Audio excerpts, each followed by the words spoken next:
Greetings, truth seekers, paradigm busters, new world orders, civil disobedience, freedom fighters, free thinkers, higher mammals, good people of all types. How's it going? My name is Michael Parker.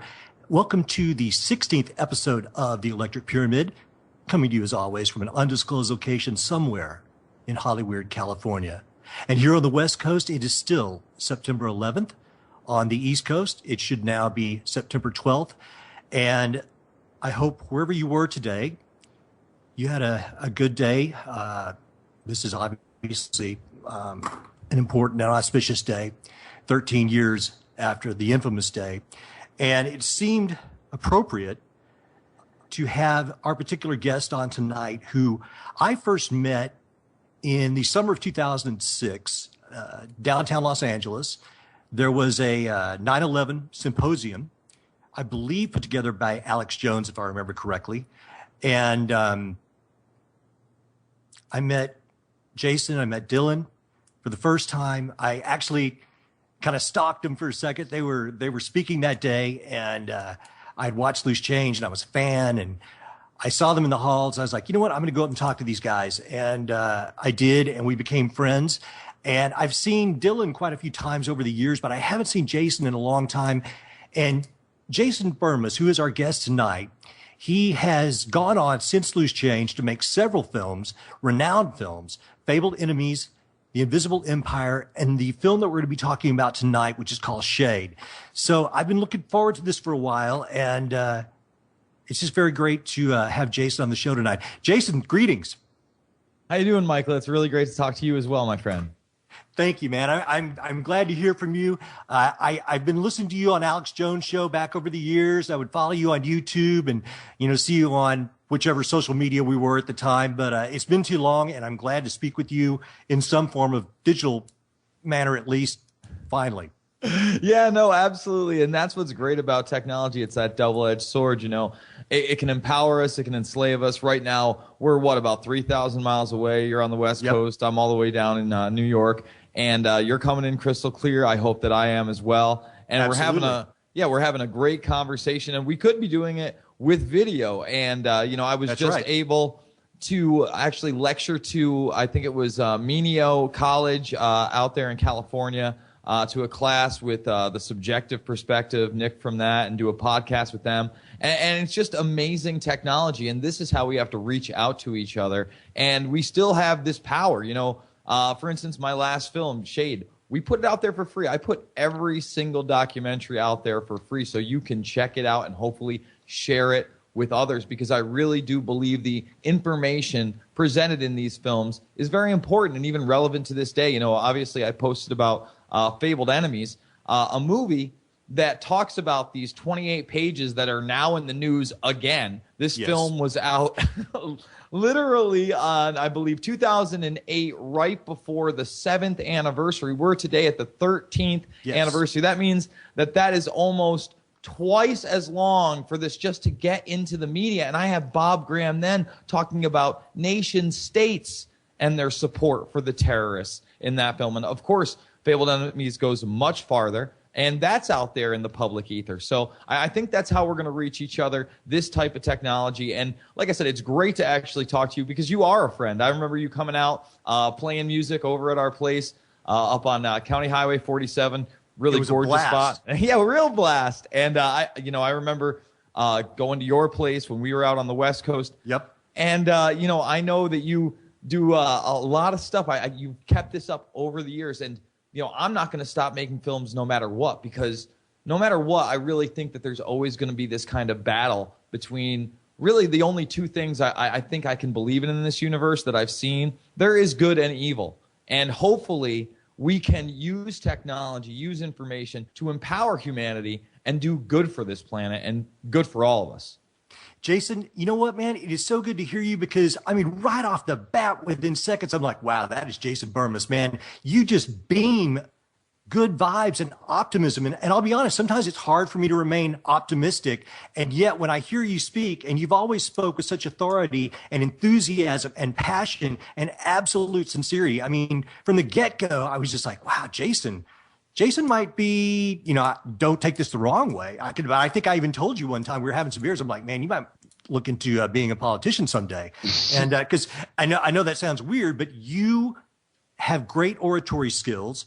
You have what's the word I'm looking for here? When a person speaks from the heart and it is genuine, it is authentic, that's speaking with a universality. You don't have to it anymore.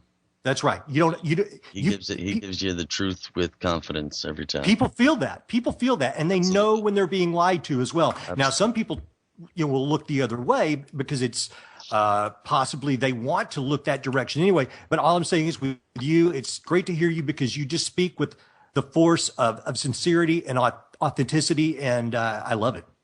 Well, thank you, man. That's a real compliment. But I also feel that you shouldn't have to mince words. You shouldn't have to hide an agenda. Agreed. You should be speaking from the heart. And it's only when we really start doing that. And that's not to say that sometimes you don't have to pull back. You have to look at all angles. You have to use discernment. I'm a big advocate for that. Before you can even go off on an issue, try to be as well studied on it as possible. And, that's why I continue to make films. Shade, for instance, I edited that entire thing, every graphic other than the commercial that was tacked on by one of our sponsors is me. It's a 90-minute film. There's no narration whatsoever. It was a very challenging film, but I thought it came off very well. It tackled issues that still really aren't even talked about and are taboo. And for people that don't know this stuff, I think it's a real eye-opener. And you never even have to talk about an event like 9/11, which still shapes the world to this day. It is the shaping factor, and it amazes me that even today they have morphed the boogeyman of Al-Qaeda in a matter of 6 months to a year into ISIS, ISIL. I believe they call themselves really Bamush. The bottom line is if you even look at the name the media gave them, the Islamic State of Iraq and Syria, and understand that these are the same rebels that we armed and helped the UK arm, and they're using U.S. arms there. Yes. It is unbelievable that in 6 months and a couple beheading videos and roundup executions, which are disturbing, don't get me wrong, all of a sudden the United States gets what they wanted all along when they armed these rebels to take down Assad. Now they're just going to do airstrikes, and everybody in America is like, we better do it. We're seeing these people murdered on Facebook. It's time to bomb Syria. Jason, it's funny because this was what I wanted to end up on, but this is where we're at. So, last night, Barack Obama says that now we're going to do some airstrikes in Iraq and Syria. Now, Syria, we've gotten nowhere in 13 years. We have just gone from entanglement to entanglement and boogeyman to boogeyman. And it starts to be greatly.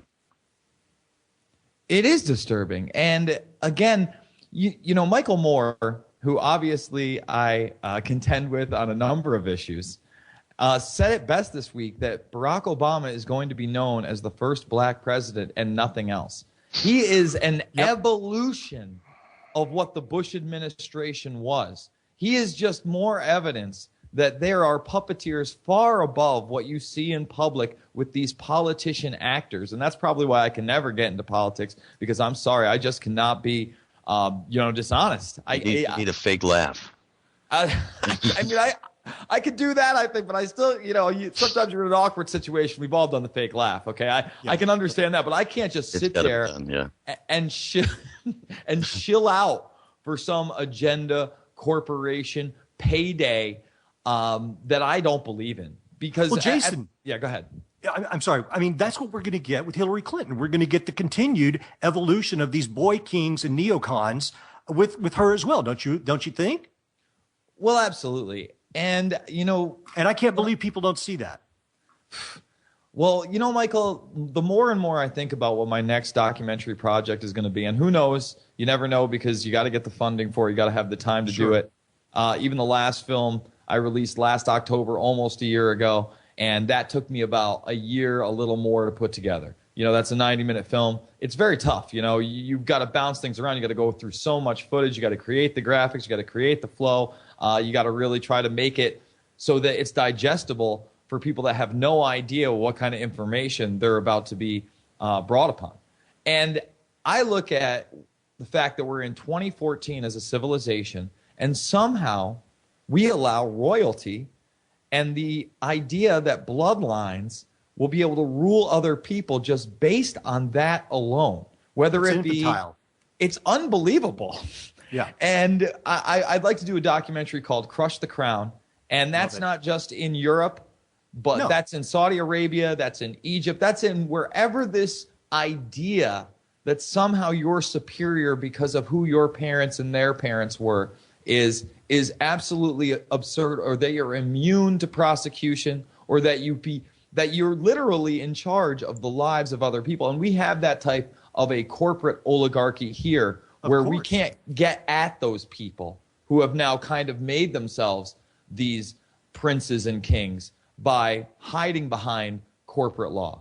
Yeah, you don't have to literally be of royalty to be treated as such. And I'm sorry, but the Bushes and the Clintons, I mean, this type of dynastic nonsense, I'm done with it, man. And, you know, I've been working in television for the last couple of years. And when I'm at work, you know, I don't talk about anything. I just do my work. And I work with a lot of people who just believe that the answer is in the left, and you know, that Hillary Clinton's going to come in here and save us, you know, and Barack is a really good guy and all this. And listen, I voted for Barack twice, and the primary reason I voted for him the first time was I just could not do McCain and Palin. And I remember having this discussion on my porch, and you guys were kind of like, "Wow," you know, and but I at the time I just could not go any further with that particular road. And yet here we are in a similar situation as we've been for the last 13 years. So, I don't know what, if we're offered up Jeb Bush and Hillary Clinton, which is what all the smart money is saying, I really don't know what I'm going to say or do, because at that point, I don't know. You tell me, Jason, what do we do if those are our options? Well, we certainly don't vote for them. We don't support them. We vocalize our distrust and our dismay for the system, and we encourage people that might be able to hopefully change the system from the inside. You know, I can't agree with everything that Rand Paul does, but he's certainly at least the Dennis Kucinich of his day. You know, I used to like a lot of what Kucinich had to say and do, and you know, I'm not in love with Bernie Sanders all the time. But sometimes he can step up to the plate as well. And it's sad that I have to say those things, but unfortunately, that's where we've gone. No, but the funny thing about that is it's kind of out in the open that that's where they've gone, when the #1 hit on Netflix, which is just universal, literally portrays a man who betrays and murders his way into the presidency, who also happens to be a closet bisexual. You know, that's how far the reality of what politicians are into has now come into the public, and they can't believe that it's almost mind-blowing, Michael. You know Jason, what I mean? I can't even bring myself to watch those types of shows because it's so cynical. Like 24, and everybody was, you know, saying how much they love 24. No, I'm not having it. I'm not watching Homeland. I'm not watching the show that you're talking about right now with a great actor, American Beauty. I can't think of the name of the show. What's the show we're talking about right now? It's House of Cards with Kevin House Spacey. of Cards. And let me tell you something. I would encourage you to watch it just because it really does break down some of the nitty. It hasn't gotten to, I would say, Bilderberg or Bohemian Grove Society. My sister-in-law loves it. Well, I'm not completely in love with it. However, the way it portrays politicians in general, behind the scenes interests in general, is very accurate. And that the public is now kind of aware of this and accepting this and almost rooting for the bad guy. Yes, that's disturbing, but you want to almost wonder if it's conditioning the public to just be like, well, if Bill Clinton did that, great. You know, and because we know that he has been so dirty in the past in the first place. So, you know, some of the stuff that is discussed in, for instance, Invisible Empire isn't even scratched upon the surface in mainstream talk. So we're so far beyond that. And that's why I make films like, you know, Fabled Enemies, Invisible Empire, and now Shade, and hopefully many, many more in the future. Well, let's talk about Shade because I've got some questions for you. In Shade, this is an ambitious film. You're starting with the Bilderberger group, globalists like David Rockefeller, Brzezinski. Then you go to geoengineering in the form of chemtrails or persistent jet contrails to eugenics, vaccines, and the future of the human race. And I was wondering did it start out as such an expansive concept, or was it more focused on the geoengineering initially? How did you put this together, or how did you conceive it? Well, actually, Shepard Ambellis, who was running the intelhub.com at the time, and intellihub.com eventually is what it became.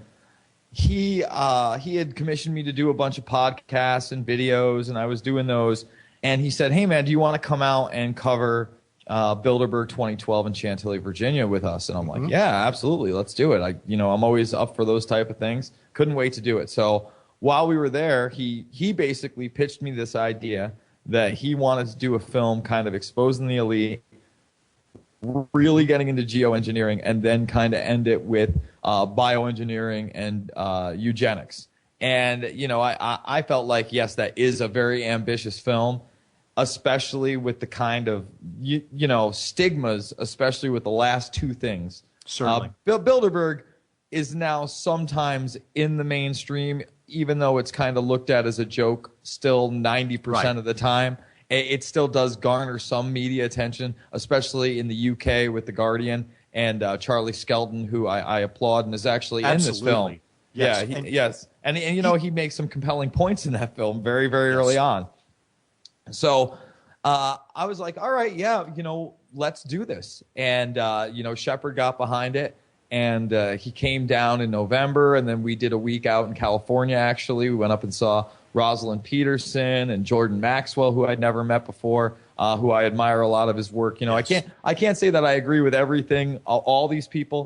With the disclaimer in the very beginning of the film, I say, hey, look, I'm not saying I agree with everything all these people. Alex Jones is in the film, obviously. I'm in the film. Shepard's in the film. We all definitely have a wide range of beliefs, maybe we don't agree with some of the nuances or some of the things, but we definitely have overarching belief system that there is a lot of things wrong and that it's moving into this kind of globalized society run by madmen.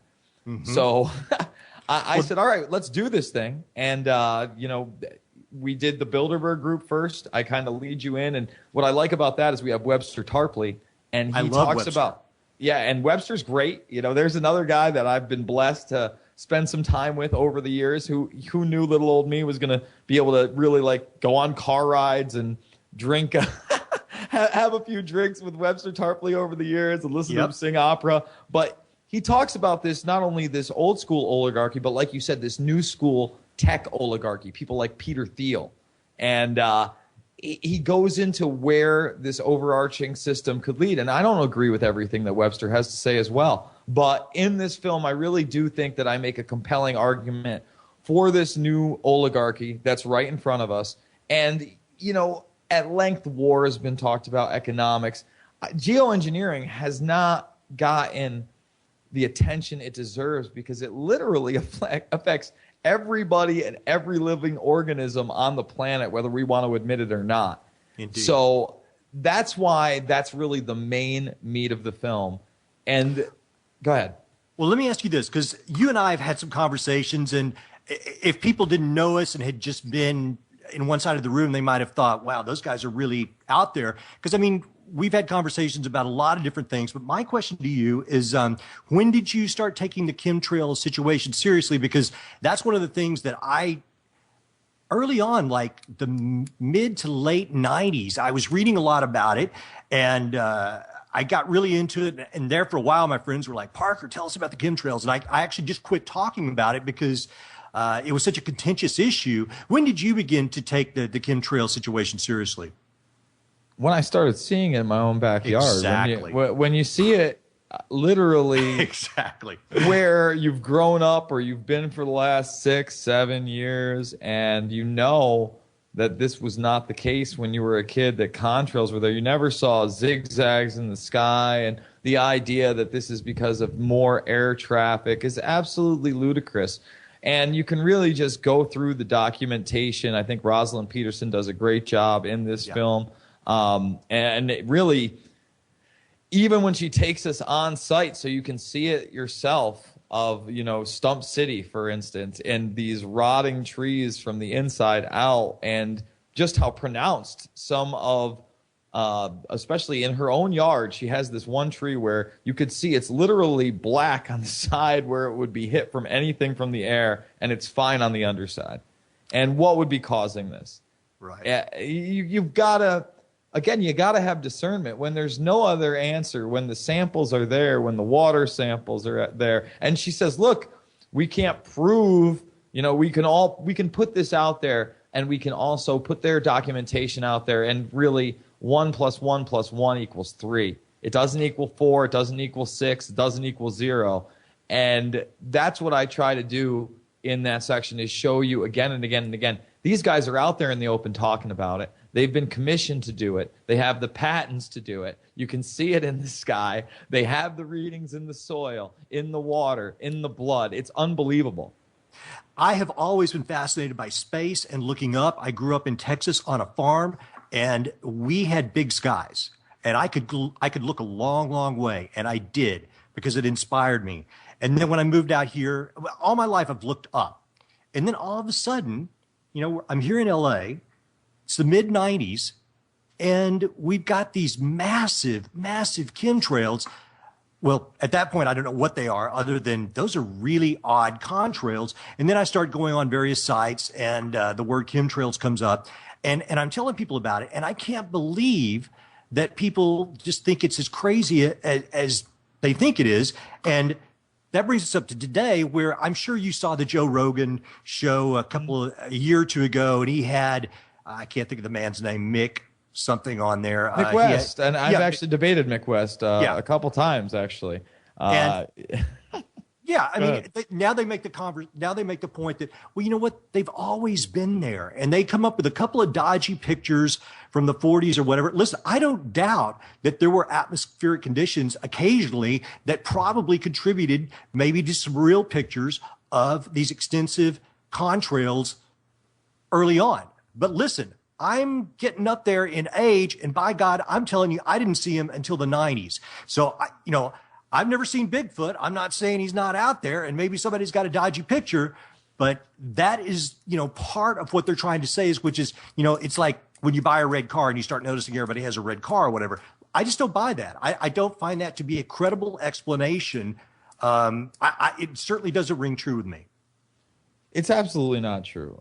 For instance, we make the point in the film that open military testing in the 50s, 60s, and 70s, they were dispersing, I believe it was radioactive carbonite or somewhere around there. Zinc cadmium. Yeah, zinc cadmium. That is exactly. And it was a radioactive, and they were dispersing it not only by U.S. military jets. I believe that was in Texas, but in St. Louis, they were just putting it on the top of buildings, and they were also driving through the neighborhood and dispersing it under cars. And you would have been a madman to say such things without actual official government documents. We know they do testing. We know they've been talking and now pushing geoengineering on us again and again and again. And you can watch David Keith, I think it is, on Colbert, where Colbert kind of calls him out on it. He talks about G6 and G7 airplanes, 2 or 3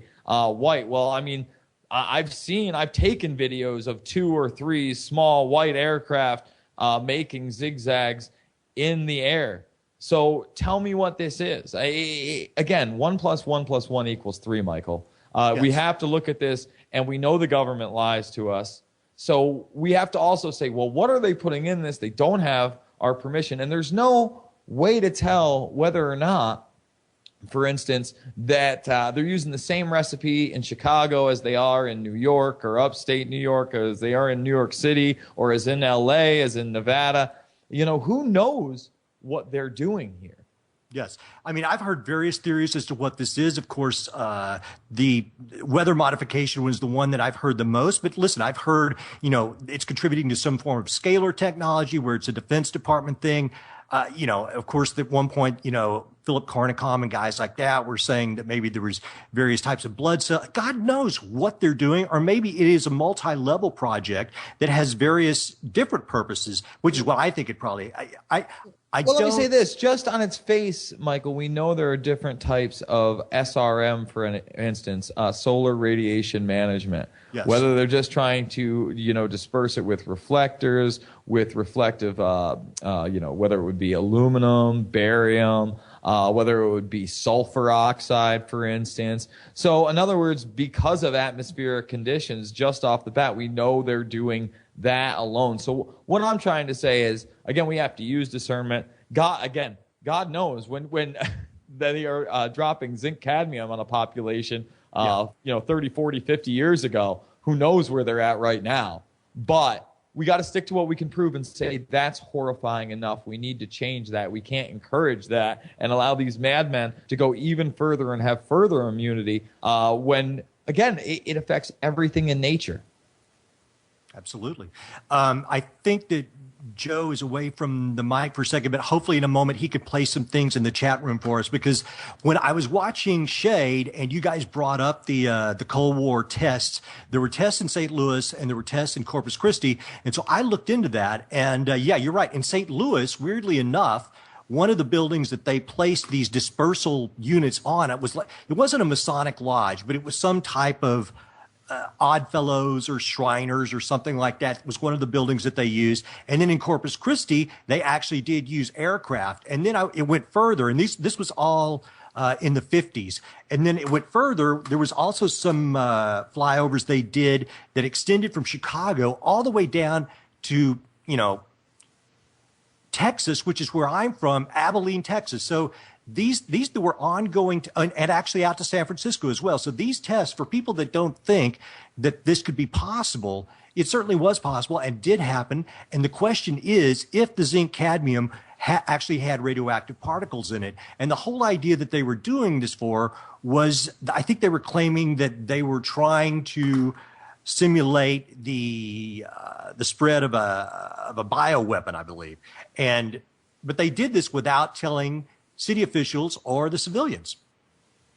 That's right. So in other words, none of the local government had any idea this was going on. So again, unbelievable. But it's not unbelievable, because it seems to happen again and again and again throughout history. And unfortunately, this is not what our forefathers tried to set up. And that's why I've always said, especially in the United States, I am a reformationist. I do believe that no matter what that's why I can't get down with the anarchists all the way. They think the government is the root of all evil. Well, unfortunately, no, human beings are the root of all evil. It doesn't matter whether it comes in the form of a corporation or a government or a gang. It's that mentality that force will be used. They act like the non-aggression principle is going to work for every human being. Well, that's just not the case, is it? Nope. So unfortunately, we do need regulations. We do need laws of protection. We do need these systems. But we used to have one with a judicial, an executive, and a legislative branch that had checks and balances. Now we live in more of a national security state than ever, where even when our government is caught, boldly caught, for instance, spying on 60,000 Americans, and it drives me mad that somehow Greenwald and Snowden and everybody who has these leaks is not saying who these 60,000 people are, because a dozen or 100 names that have been listed out there, I don't even think 100 have, is an insult to those that are being spied on. We have the right to know. So the idea that there isn't hearings for the people that are on that list right now to have the right to know that they have been surveilled is ludicrous to me, and shows how absurd our government is. I agree. When the whole thing was coming out with Snowden and all that, I was hearing people, even here on the West Coast, people are like, well, you know what? I mean, they can look at my computer. I've got nothing to hide. And I'm like, you are completely missing the point here. It's not about if you have anything to hide. It's about the Bill of Rights. It's about your rights as a citizen. And it just blew my mind that in the modern day, in the 21st century, people are so lackadaisical that they would just volunteer up a portion of their constitutional rights with such nonchalance.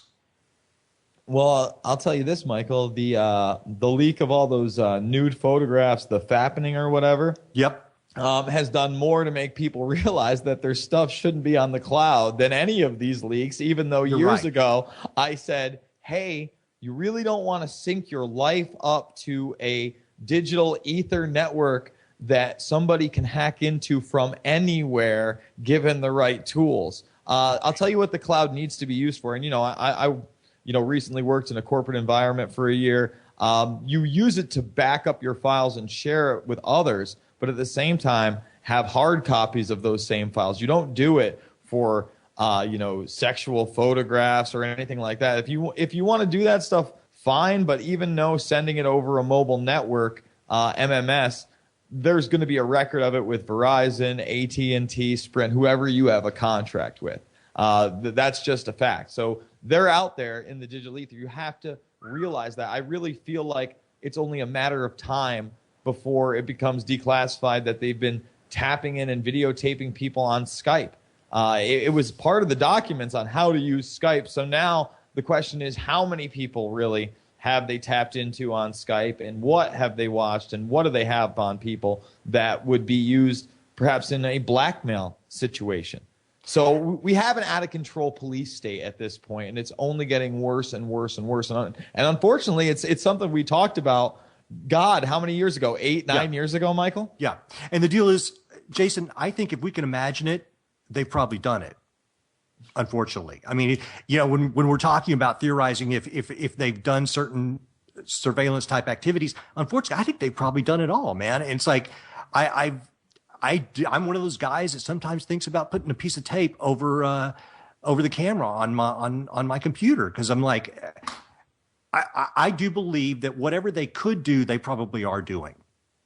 Oh, there's a piece of tape over the camera on my laptop. Right on, man. Yeah, always. It's been there for years, and I'm no fool. And at the same time, any conversation I have, I understand there's a microphone in my pocket constantly. Exactly. There's a microphone. Yeah. It is unbelievable what we've already subjected ourselves to. And that's why, in my film, Invisible Empire, again, out in 2010, something that is now almost 4.5 years old, I said, look, all of your communications are being surveilled by the NSA, and I pointed to the Hefting versus AT&T case and all of these engineers saying that essentially the NSA had a secret room where all information was siphoned off, split off into their databases, where they would run it, keep it and run it through algorithms.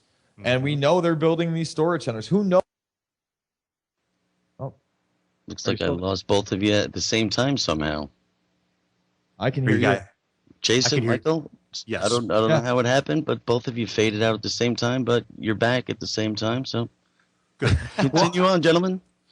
This was yesterday. My daughter asked me, and we're all big, Apple geeks over here at the Parker house, and my daughter asked me, well, but Daddy, what about, the new thing where they can tell, where we're spending our money? I was like, honey, honestly, they've had that since the 70s with credit cards, although maybe it's not in real time. Yeah. But it's like we have been leaving a paper trail of everything about us, which they've been compiling for years and years. And only now, I mean, it's so sophisticated, it's unbelievable. But we've been giving them everything they needed to know about us for decades now.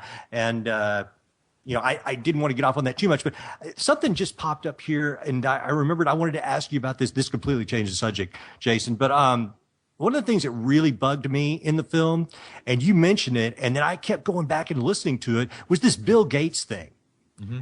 And I'm not a big Bill Gates fan anyway, but it's unbelievable because you mentioned that, he says this thing about mass population control. And I'm just going to read this sentence because this sentence to me is just incredible. He's talking about the equation, the CO2, P times S times E times C, and P is people. And we're talking about reducing carbon emissions. And this is what he says at a February 2010 TED Talk. This is his quote.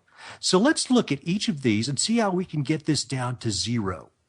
Today, the population is 6.8 billion, and that is headed up to 9 billion. Now, if we do a really great job on new vaccines, healthcare, reproductive health services, we could lower that by perhaps 10 to 15%. My question is if we were doing a really good job, wouldn't we be raising that percentage, not lowering it? Exactly, but they're not talking about the kind of healthcare that actually helps people and I know. lets them live for a long time. They're talking about providing birth control and sterilizing people in second and third world nations, Yes. Getting people under these. That's why the Bill and Melinda Gates Foundation is disgusting to me, and It's shocking.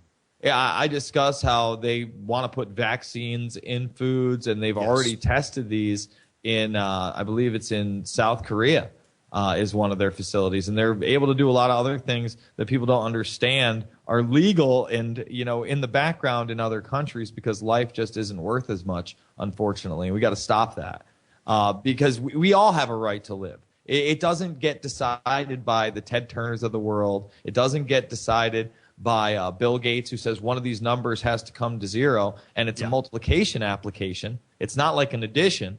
So, in other words, anything times zero is going to be zero. So people are up there. Yeah. Well, that's not good for the majority of us. I'm sure he doesn't mean himself, but he doesn't probably think twice about the laughing idiots in the audience, unfortunately. I'm thinking he must have put everybody to sleep by the time he got to that, because just that sentence alone is so peculiar that you would think somebody besides you guys who had to do it after the fact, somebody would have called him on it, because it's just such a peculiar statement to make, that if we do a really good job on vaccines, healthcare, and reproductive services, we can lower that by perhaps 10 to 15%. If we're doing a really good job in conventional medicine, you're raising percentages. But I don't know. That was just shocking to me. And I guess it wasn't that shocking because I listen to Alex a lot, and he certainly discussed Gates in the past. But I didn't know also that Bill Gates has 500,000 shares of Monsanto, which you guys cover in the film as well. Yeah, absolutely.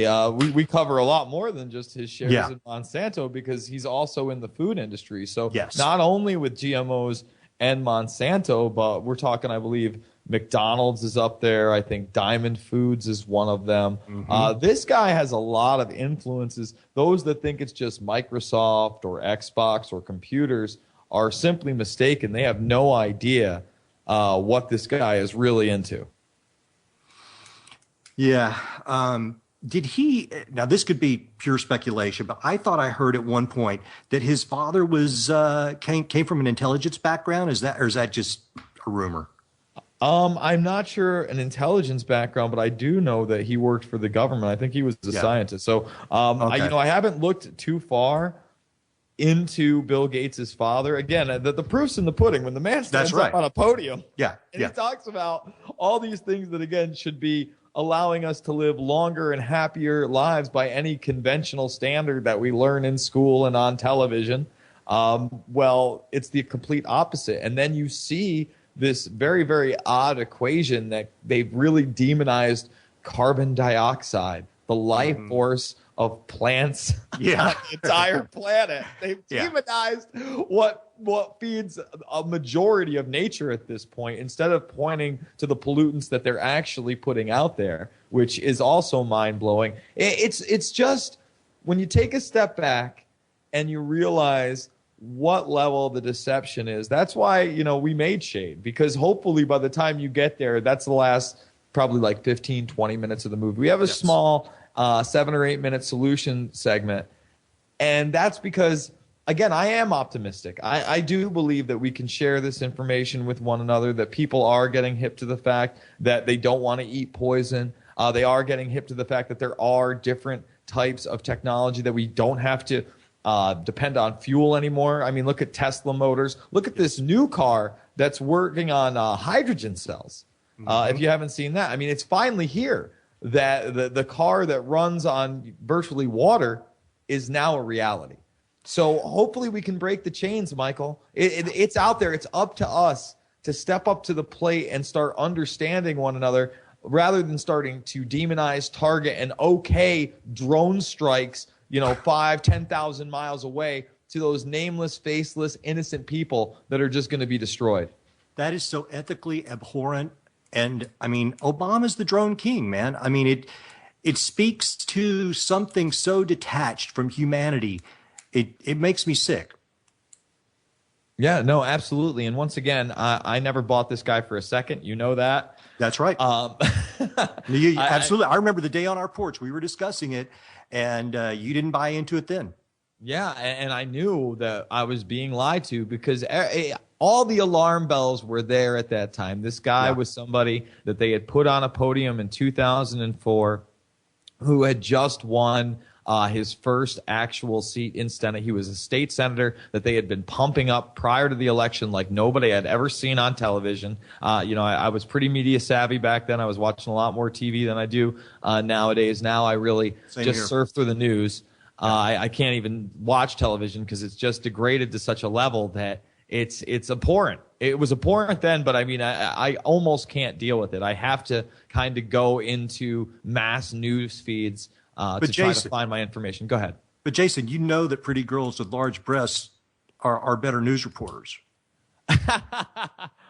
Listen, I'm not here to, again, try to stop anybody's career, but obviously I'm just kidding. The idea that, we don't live in this infotainment society that sells a celebritard culture based on beauty is, it's right in our face. So, what you said is absolutely true. And there really is, it's not like the person up there telling you the news has journalistic integrity at this point. The chances are it's not there. Yeah. If I do turn on Fox, it's just like, I get nervous. I'm like, wow, these girls are very attractive, and I have no idea what they're really talking about, nor do I care. It's ridiculous. And if you watch the Ann and I talk about this a lot, just watching the weather or the news here in Los Angeles, it's ludicrous. And I admit I'm jaded and cynical, and I still am positive about people on a one-to-one basis. But the media, and working in the media as well, it's made me just really skeptical of so many things. I mean, if I hear it on the news, they almost always get the first story incorrect. Maybe that's intentional. A lot of times I think it probably is, but it's just, it is hard to watch corporate news and feel any form of integrity being emoted from that idiot box. Yeah, once again, look at the Boston bombings, for example. Oh my God. The Swiss cheese holes in what we were told at the end of that story is unbelievable to me. And I was very, very hesitant at the very beginning to say anything about this. Yeah. But once you started looking at the fact that, yes, it did come out that not only there were drills, but they did find dummy bombs in backpacks that didn't go off that were obviously part of these drills. The fact that you had that teacher who had crossed the line 15 minutes beforehand discuss what was being said over the loudspeakers, the fact that video emerged of both of these guys yelling out, chill, chill, we give up, and they're still trying to kill them. The mysterious video of a man that looks extremely like Tamler and Zarnoff right before he ends up supposedly murdered, and then somehow the media has been able to spin that was some Asian man. It doesn't want to be identified. I'm sorry, but the body type, the body hair, that's not an Asian man. I'm not being racist there, Michael. No, I know. It's who, and even his aunt went on record at first saying, yes, that looks exactly like Tamerlan, my nephew. So, and then literally the next thing you see are these bullet holes. There was a huge expose done in Boston Magazine, which when they tried to pin some kind of a murder, and this woman who wrote it, actually one of her friends was her weed dealer and was murdered. And they didn't take any of the marijuana. They killed these guys and then dumped marijuana all over them, so it wasn't a robbery. And this is what they tried to pin on Tamerlan prior, and this is why that other young man who was an MMA fighter, Russian, was, it really goes into detail how surveilled he was and harassed by the FBI before he was literally shot 7 times, once in the top of the head, in his own apartment in the middle of the night, aka early morning, after some kind of interrogation, after several, if not dozens of interrogations, Michael. So obviously there's so much more to that story, and the media refuses to pounce on it.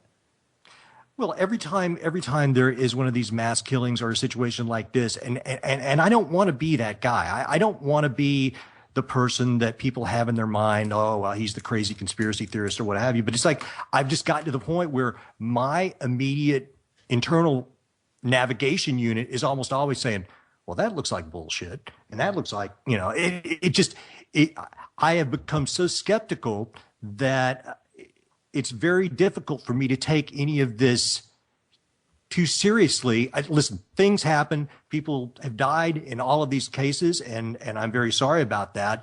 But the reporting skills and just the mass hysteria they whipped up. Okay, so we're going to put the city of Boston into this near martial law state to catch this puny little 19-year-old kid.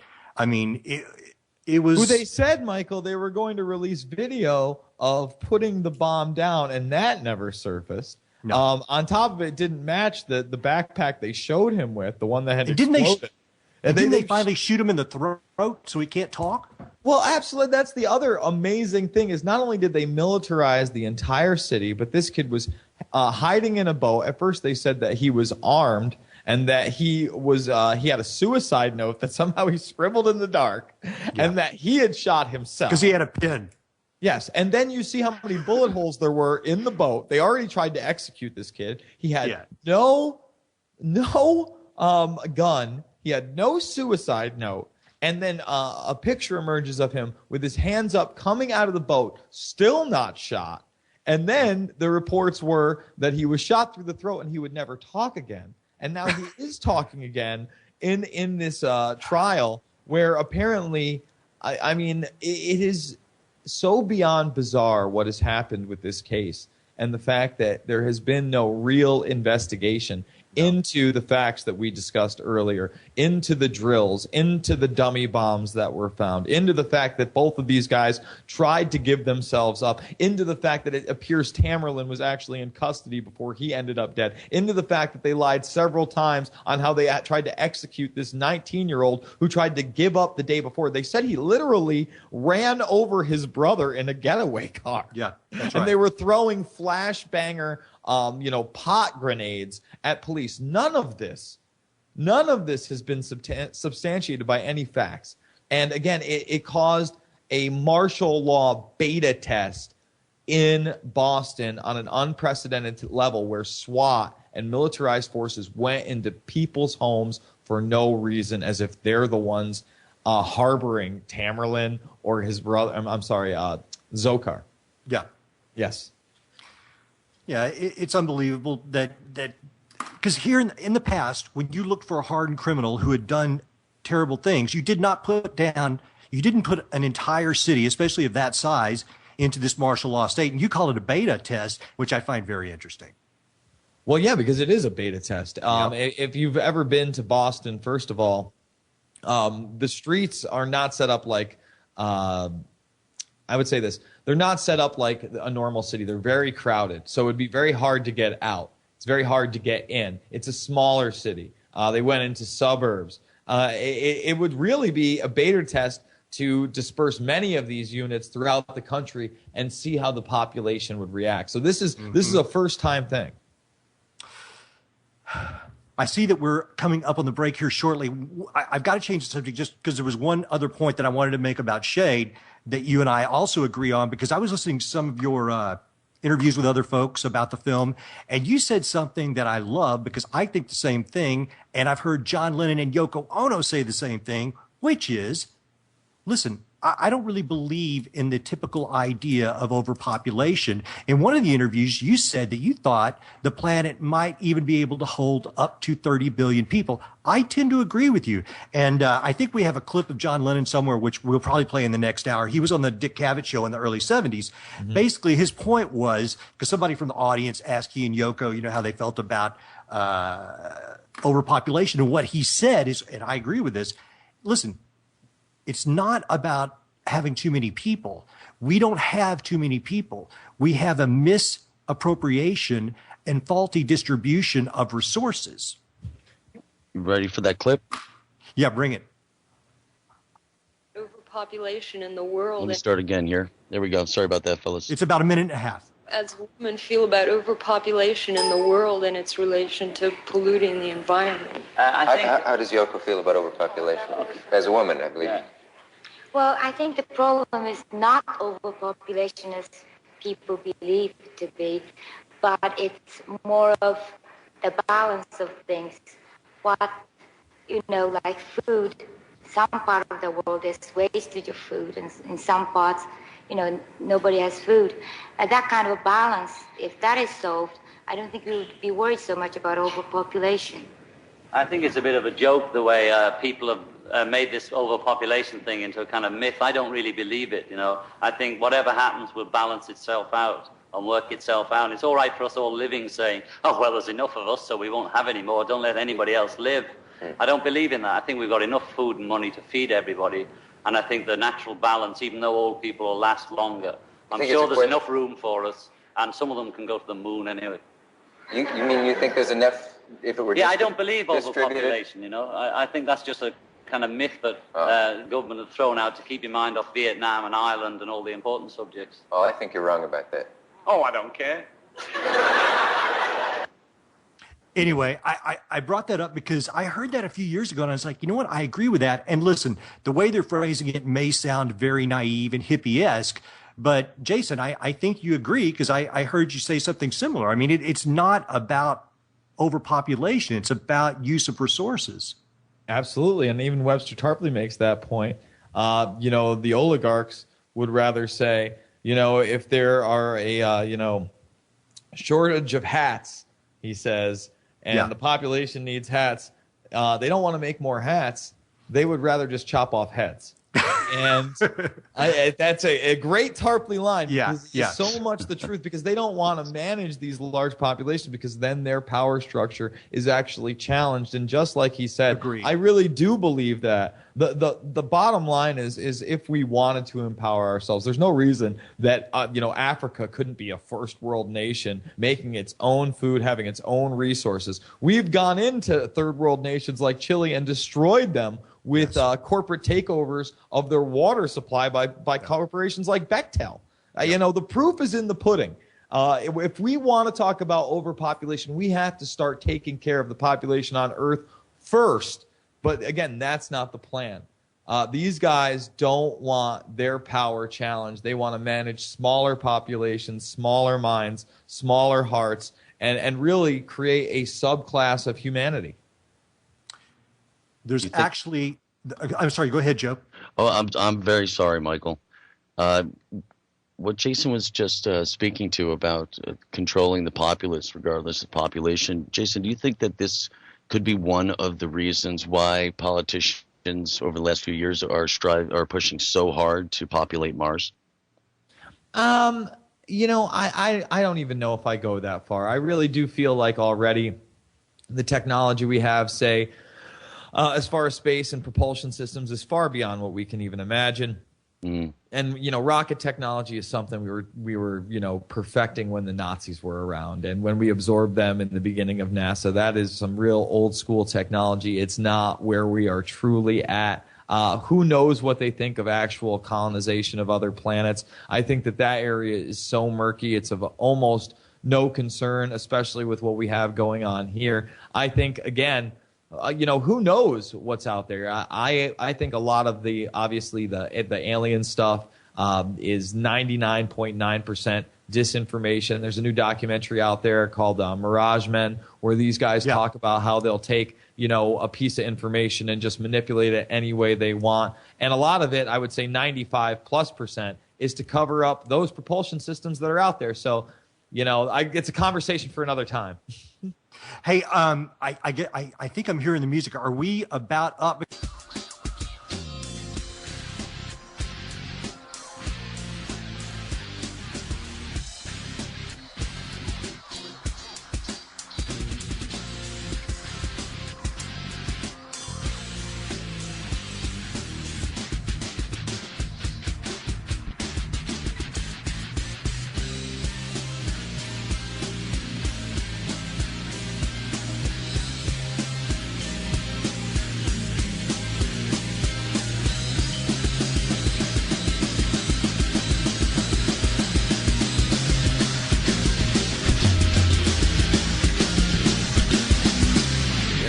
Listening to Revolution Radio. is no good and evil. There is only power, and those too weak to seek it. This is the people's war. It is our war. We are the fighters. Fight it then. Fight it with all that is in us. And may God defend the right. Be sure to tune in weekdays 5 to 7 p.m. Eastern Time for Strange Universe with Sean David Morton. A strange, interesting, and engaging wide variety of topics. So be here. Revolution Radio, freedomslips.com. I would like, if I may, to take you on a strange journey. Join the Sacred Matrix with hosts Janet Kira Lesson and Dr. Sasha Lesson, 6 p.m. Eastern Time here on Revolution Radio. Here we free ourselves from the God spell, transform the perverted matrix to the divine one. We become conscious and we embrace universal, unlimited love. We feature colorful guests and topics such as extraterrestrials, ghosts, interdimensionals, and aliens. We examine evidence, anomalies, archaeological ruins, and anthropology. We explore past lives, future lives, life between lives. We get into astral projection, near-death experiences, archetypes, visions, and dreams. Episodes include time travel, teleportation, counseling, spirituality, tantra, relationships, peace, shamanism, peak experiences, and ego transcendence. Join the lessons Saturday, 6 p.m. Eastern Time here on Revolution Radio at freedomslips.com for the Sacred Matrix, a divine paradigm of love.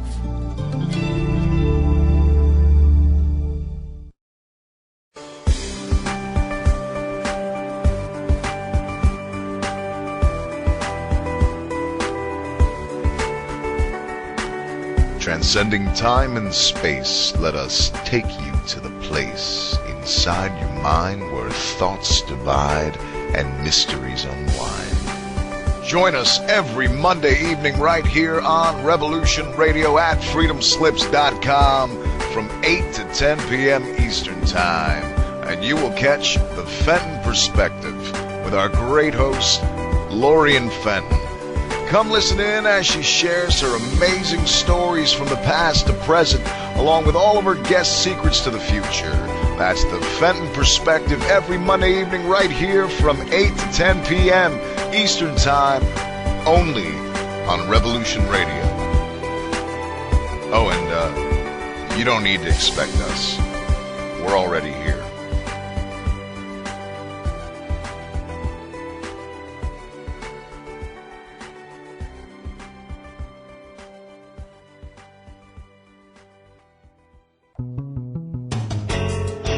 Hi everybody, it's me, The Fetch, host of Inside the Eye Live. Before the Sunday mainstream media political pundit talk shows, there is Inside the Eye Live, where we break down some of the weekly mainstream media talking points before the talking points even get aired. Add in some entertaining stories, weather, cats, intriguing and informative guests, and you get one of the most listened to Saturday morning streaming media political talk shows going today. And it's all right here on our flagship station, Revolution Radio at freedomslips.com. So join me, The Fetch, for Inside the Eye Live every Saturday morning at 10 o'clock a.m. Eastern.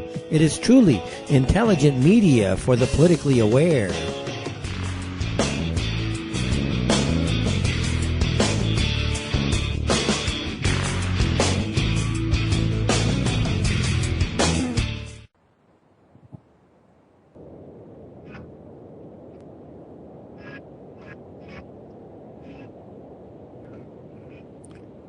Ladies and gentlemen, you are not inside a high-speed interstellar craft. You are at home listening to the internet, and I thank you. My name is Michael Parker. This is Hour 2 of the Electric Pyramid, coming to you from my beloved Hollyweird, California. And tonight we have been speaking with a good friend of mine, Jason Bermas. It's been a blast, and he's a busy man, so I'm going to let him get out of here. But before he goes, I just have a couple more questions. Jason, what is up for Jason Bermas now? I'm going to be trying to do probably like 5 to 10 minute short news type videos. And I think I'm going to call it with breakdown, maybe breakdown with Jason Bermas. I'm not sure. or the Bermas breakdown, something like that, where I can just take a current news situation and really give it the 5 minutes production value that it deserves. As far as documentaries, like I said, I'd really like to do that Crush the Crown documentary. I've also thought about doing Track, Traced, and Database, the NSA Society. Who knows? You never know. Sure. Opportunities arise. Some films that I've wanted to do, I haven't been able to do. Films on mind control have interested me for years. And, I just roll with the punches, man. I just want to keep making these movies, putting them out there for people to see and hopefully share with others, and opening minds and opening hearts.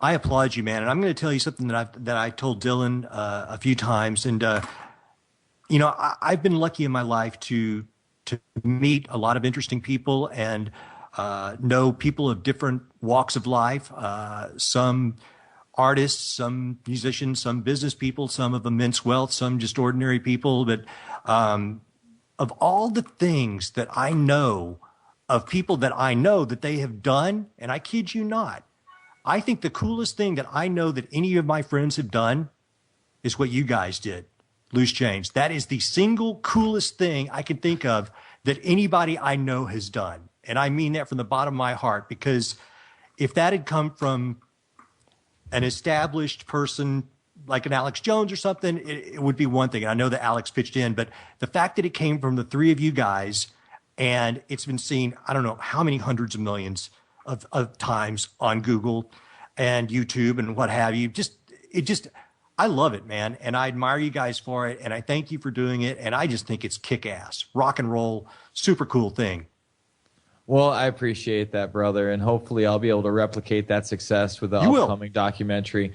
And, hopefully not only that, it not only educates people, but it can activate us. It can end these wars, these unjust wars in the Middle East. We can end this drone society. We can end this surveillance police state that is ever encroaching in our lives, and hopefully return to a constitutional republic of checks and balances and empowerment of the people. Yes. And, really start, talking about what the real issue is with the overpopulation. It's that we subjugate other populations to our will, and we don't empower them. We don't want them to be independent. We don't want them to have resources. And it's really time to go after the oligarchy that's been in power now for, in some cases, not only, hundreds of years, but thousands of years.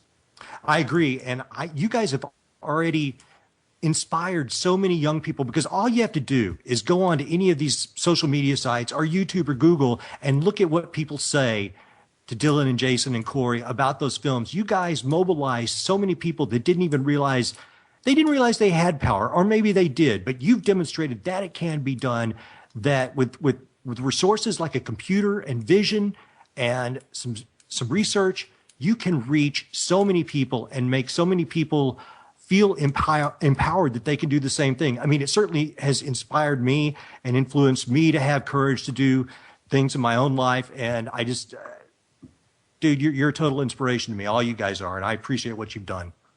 Well, thank you very much, man. I really do appreciate that. And I always tell people, be your own hero. If there's anybody out there that I would say is close to my hero, of course, at one point, Alex Jones mentored me, and I can never thank him enough for that. Yep.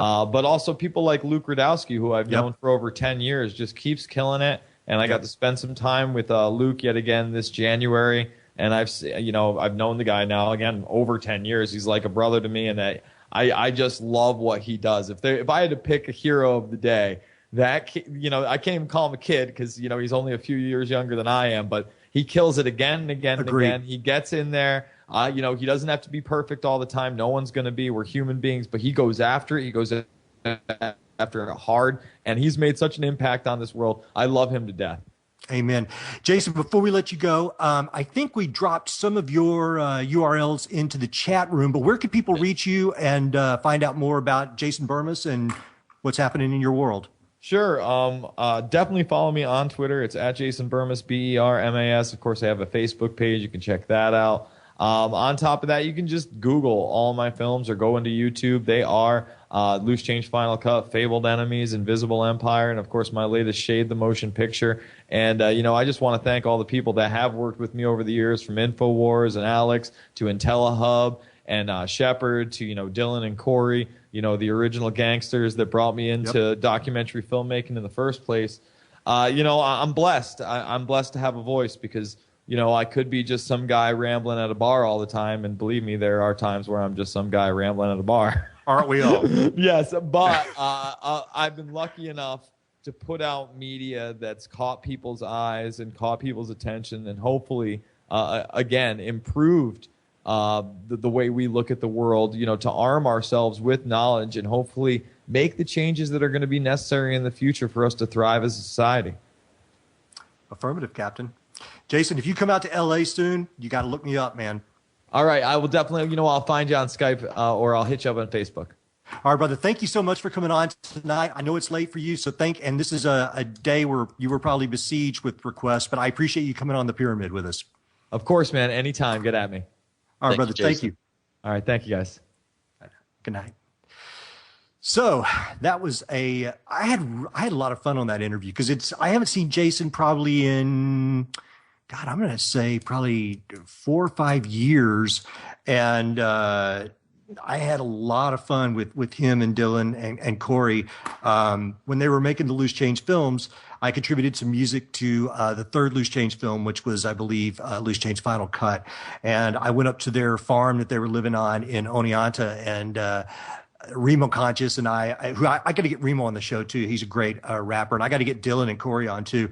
But anyway, we went up and played a show up there for them, and they're just great guys, fun guys. And listen, ladies and gentlemen, if you've heard on the internet that somehow they are some kind of government agents or this is some kind of put on, I guarantee you it's not. They are 3 just young guys who made some films on their computer and lived a very modest lifestyle. And he was talking about Luke Rukowski, same thing. I met Luke at their house. These are all real people, and they're real nice people. They're not some kind of fictitious CIA creation. These are real guys that just, wanted to make some films and address issues that they saw that needed to be addressed. So my hats are off to them, and I had a really good time on that interview. Yeah, it was a fantastic show, and something tells me even if Jason had stayed with us till the end of the show, I don't think he would have. I think he would have been saying the same thing at the end of a 2-hour program, Michael. Absolutely, and you know what? That's most guests, and I have to tip my hat to you because it's like some guests. I feel like I have to give him 2 hours, but I knew he could only do an hour, and so it was a fun hour. Yeah, it is a busy night for him. Yeah. Absolutely. And there was something else I was going to bring up to you, which I can't think of at the moment. Oh, but it was just the whole chemtrail thing, because you and I have discussed that. I think when you and I first met, I was really on about that. And it's something that I don't talk about that much anymore because there's so many people that just want nothing to do with it and don't want to take the time to look into it. To understand, that's. And there's also the fraction of people and it's a large fraction that just don't care. That's true. That's a lot of people. Unfortunately, those are the ones that really bother me. They don't care if it's chemtrails or not. They don't care that let's say their sky might have a thin white blanket of clouds all day, and you say, you should have a blue sky. This is all from planes of 1 degree or another. This shouldn't be here at all. They say, I don't care. And you know what? I just walk from my office to my car, and then from my car to my front door. And, say, all right, buddy. And unfortunately, that is the way a lot of those people feel about a lot of things. If it does not affect me and my family or my wallet, then I don't care. And listen, I understand that you can't carry the world on your shoulders, but yeah, people don't even look up. I mean, there've been a couple of times when I've been looking at chemtrails or this one lady that's in Jason's film, Rosalind Peters, I believe is her name. She's quite astute. She will not even call them chemtrails, and the reason she won't is because it's such a loaded phrase. So she calls them persistent jet contrails because she doesn't want to be marginalized. But my point is, there have been times when I've been looking at them, and people would see me and they'd be like, what are you even looking at? Why, and then they look up and they're like, well, what do you see? And I'm like, well, actually those huge white lines, that's what I'm looking at. And you're right. They kind of just don't care. But I have seen, and I think we talked about this on your show before. I've seen spheres around those white lines, which, I don't know what that is. I mean, I don't know if it's some kind of, it must be part of the larger program. Whatever this is about, it must be part of it. Because I've seen white ones, I've seen silver ones, and I've seen black ones. And if you go on the internet and you just look up chemtrail spheres, you can see pictures of these objects that are on the sides of the chemtrails. It's there for a while. I was I don't want to say obsessed, because I wasn't obsessed, but I was super curious. Well, when I met you about it, you didn't come across to me obsessed about it at all. Actually, it was honestly the first time someone had approached me about it. And agree, you didn't approach me, but it was within the conversation that yes. I was now in a conversation at the moment that I didn't know anything about it at all. And hey, I take pride being a guy who could talk a little bit about a lot. Yes. And I said, I don't even know the foggiest thing about what they're talking about right now. So I was asking a lot of questions, and you were giving me all the answers, and you were well spoken on it, and obviously well informed. That just as we were saying about Jason tonight, that his delivery, there's assurance with it, there's confidence. It's fact. He's not speaking with opinions.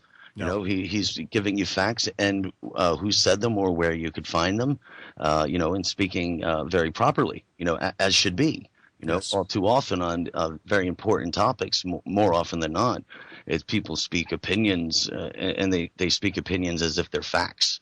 Yes. And it doesn't get anywhere. But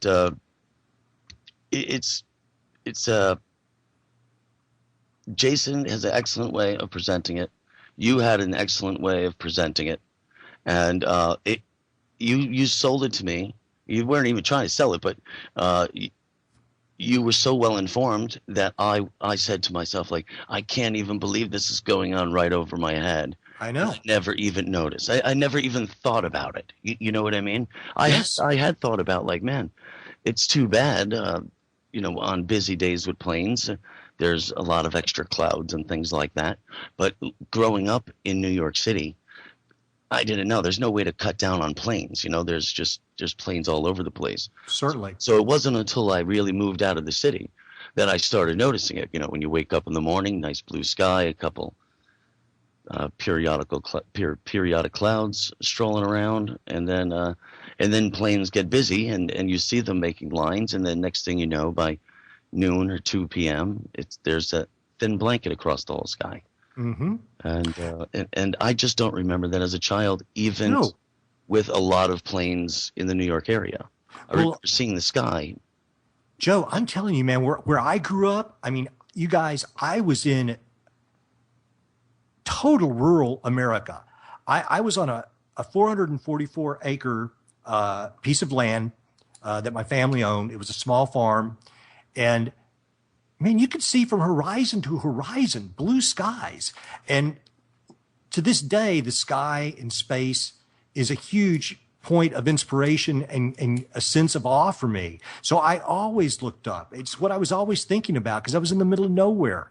And so when all of a sudden these large white lines, and I'm not talking about the tiny normal contrails. I've been seeing those all my life. I was used to that. But all of a sudden we had these fat, nasty white lines that would stretch across the sky in the same place day after day when they were happening, or crisscross, and then they would start feathering out into this yucky looking cloud bank. And sometimes there would even be an almost prismatic hue. When you're on the water and you see oil on top of water?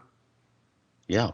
It has that prismatic effect. Oh yeah. Sometimes and they call those sun dogs, but I just knew, I'm like, this can't be right. This is something new. So when we were talking tonight about the debunkers, they say, no, this has been going on forever. And, and they'll pull the odd photo out of something from the 40s or 50s.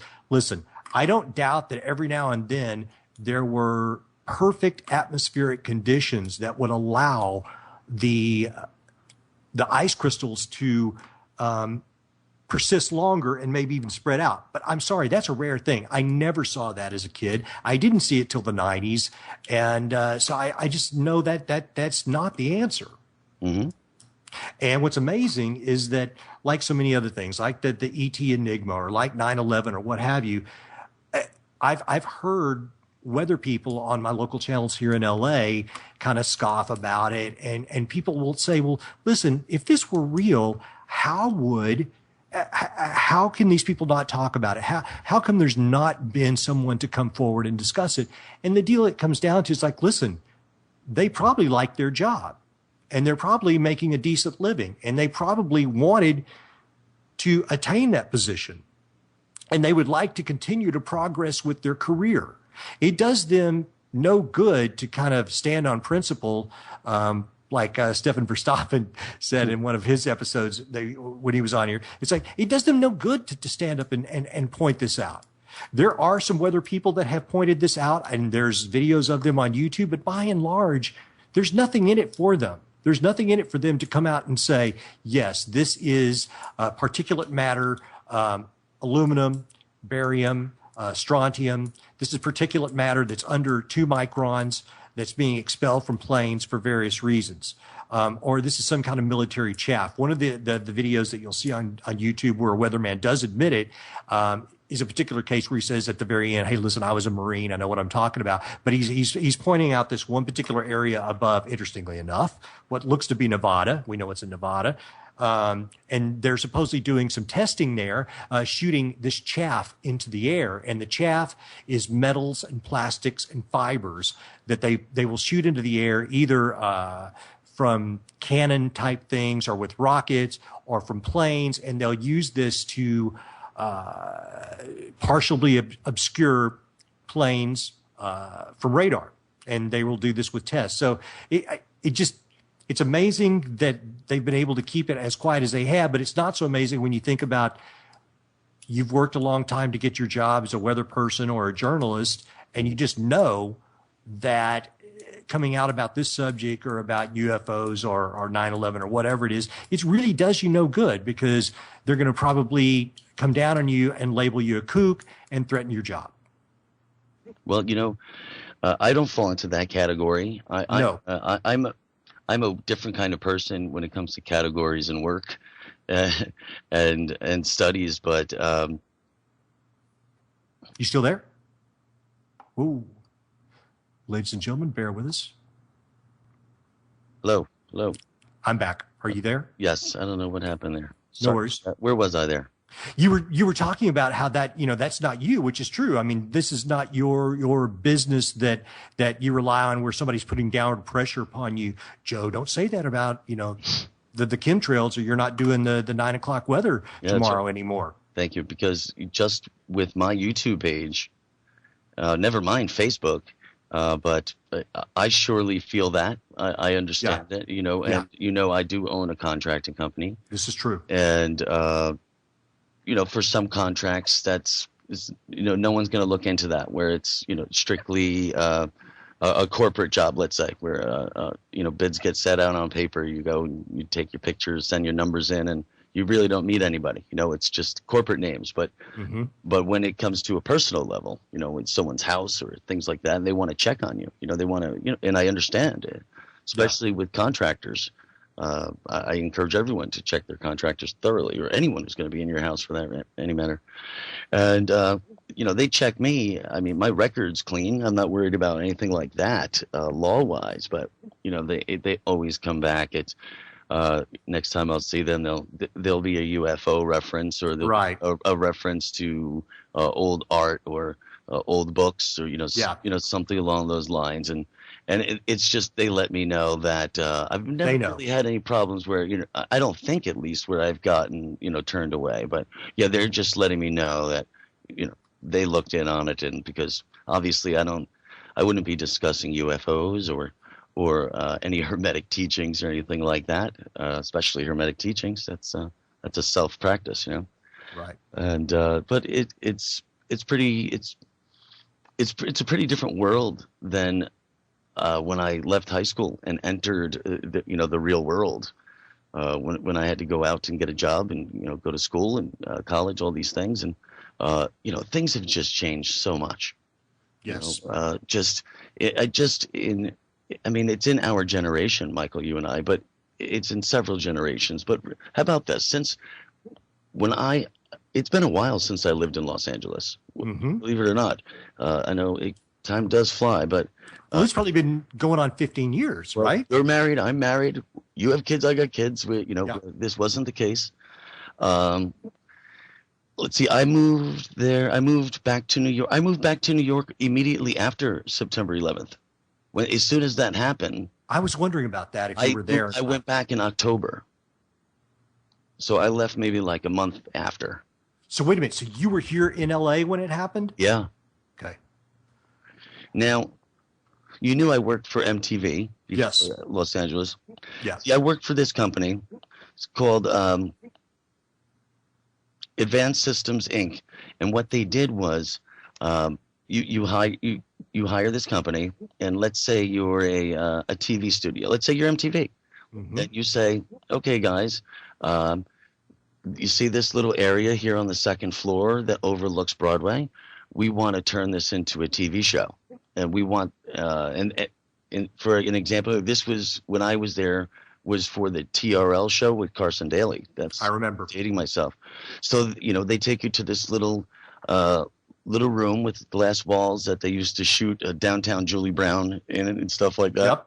And they said, this is what we want. We want to do a live show, so you go over all the gear you need, and we want a media room. We need a production room. We need an editing room. We need, you go through everything, and you go through everything you need, and what systems they would like, what they would like to do, because before the digital age, this was right when I left. I got out of audio and video was when digital was coming in.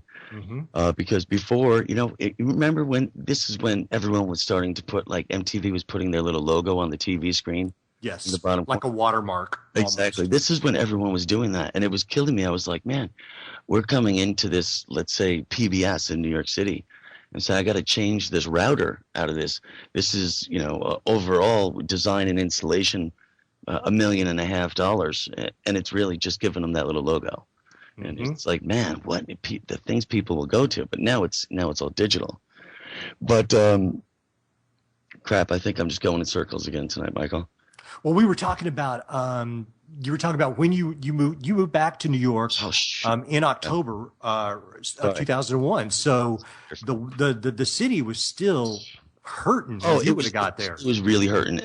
What I was saying was that company I worked for was not only just at MTV, which I stayed at after the installation, but we also did a lot of things. Like one client of ours was Smith Barney, the stock trader. And in New York, they have many locations, but it's a real race to who can get the numbers first between all the brokerage firms. Yeah. And even 1/100th of a second, if you got enough chips in the pot, could be hundreds of millions of dollars. So one of my last contracts in New York was, as much as I really didn't even want to do it, I did everything I could not to go, was Smith Barney was in the Twin Towers, and they had, I don't know, maybe 10 floors, but I know they had 6 floors together. But they had at least 10 floors in a building, and everything was going up to their main operating floor. It was basically just a floor of computer systems, just information, phones, and just everything like that. And we had the wires run up there. They have the building employers have to pull all the wires because it's a union job. So the union guys would pull the wires from the ground on up, and then we just go in and pretty much hook up the whole system, hook up everything they asked for. And the last contract that we had was I had to work in the 36th floor of Tower 1. And it's really not that high up. I mean, if you're from New York, you do 36 floors quite often. Sure. But I could honestly say, Parker, I'm fine. I'm not really scared of heights in buildings, anything like that. I am a bit. I had none, probably just because growing up there, I understand. My parents worked in some of the largest buildings when I was as far back as I could remember. But I never liked going in that building. I never wanted to go there. After the bombing in '93, I really just never even wanted to go anywhere near the towers, just anywhere downtown. I wasn't being prophetic or anyone else who was saying it, because many were, that something was going to happen again. Another terrorist attack was going to happen again to the towers. As New Yorkers, we felt that. I mean, no one had to tell me that. I just knew if anyone was bombing New York or anything like that, that's the target. That makes sense. That's the symbol. Yes. And our company's headquarters were right across the Hudson River. And there's a little ferry that goes from one side to the other, right to downtown. And I can't even tell you how many times I would be standing there waiting for the ferry, just looking at those buildings with, coworkers of mine or friends, whoever I may be with, and I would say, it really worries me, because when they bombed this in '93, they were really close to knocking the tower over, not down, just tipping over. Yes. They would have had to blow out 2 other main columns, but nonetheless, it could have been done. And I used to stand there all the time and look at it and try to measure it and say, now if that building fell and it landed on its side, it would take out, 30 straight blocks. Yes. Gas lines, just subways underneath, just to, and that's just its direct impact, and it would just go on. It would be blowing debris from buildings and smaller houses all over the place. It would be so much more catastrophic than it already was. Right. But that's what I used to think of, though. So often I used to see them waiting for, let's say, the path train, the subway, or a ferry, and I would say all the time, like, that's what I would envision it falling. But I wasn't trying to see the future, but I kind of felt that's what they were trying to do.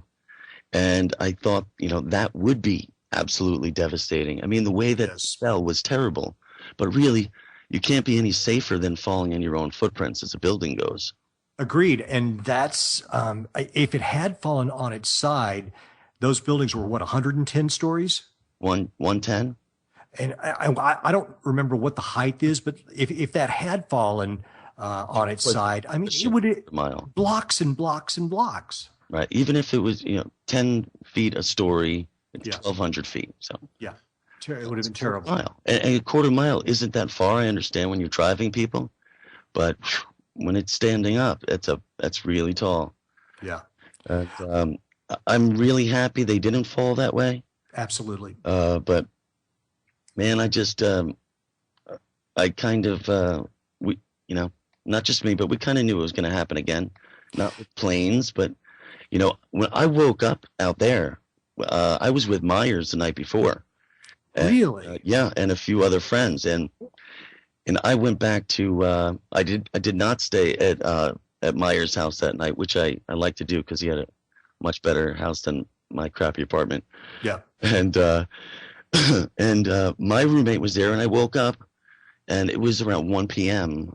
LA time. It was we had a good night, and the TV was on, and chaos reporters, and we're in DC though, and they're saying, we're obviously going to have to close all the schools citywide here, and I was like, damn, what happened? Why? And said, and we're also going to have to close all the city schools in New York, and who knows how long. I was like, what is going on? But I was literally just waking up, I get it. Not even out of bed yet. And then I saw a couple images and this and that, and I went and I woke up my roommate, and I said, hey, who was from New York also, and I said, this is going to sound really strange, but I could be wrong, but I think the Twin Towers fell down. And he was like, Joe, go back to bed, dude. Yeah. And sure enough, I mean, it's what it was. But I had woken up because it was LA time, so it was 4 p.m. in New York. Yeah. And everyone I knew, family-wise, was looking for me because I didn't have a cell phone yet. This is 2001. People still had house phones, and I'll be darned, man. Those things went down, and I did know some people that didn't make it out of there. I knew a lot of people that worked there. I knew lots of firemen. I knew a couple firemen that died there. I knew one fire chief who he might have spoke at 25 or more funerals. You know, it was just, there were so many other impacts besides the ground zero, you know? Yes. It's like it affected a lot of people. Everyone knew someone who died, you know, or you knew someone who worked in that building and has a courageous story about how they got out. I mean, there are 100+ stories each, you know, there's 50,000 people, 50 to 100,000 people that work in those buildings. If you think about that, I mean, that's a city that just works in these two buildings. So it's a lot of people knew it, but times have changed, my man. Technology is big difference these days. You know, you don't really need to be there with the C4 anymore. Right. That morning, my wife and I both worked in the mid-Wilshire area. And I actually had a little bit of a cold or something. I don't remember, but I was already thinking I might not go to work because I wasn't feeling great. And my wife got up first, and I think it was just like a little sinus thing or something. But I was like, I might not go to work today. And so she's getting ready, and then she walks into the room, and I'm still in bed. And this is the second tower hasn't gone down yet, I don't think. I can't remember exactly. But anyway, she just said, she goes, "You got to see this." And she turned on the TV. And it was happening, and because this was probably about 6:30 or something in the morning, LA time. But it was just, I couldn't even comprehend it. I was just, well, everybody knows because everybody had that feeling, and I'll be honest, man, it's changed the way that I see and feel. It's changed everything. Everything. It really has. It is everything. All kinds of your daily activity and your life, and the fear you live in today, whether you recognize it or not.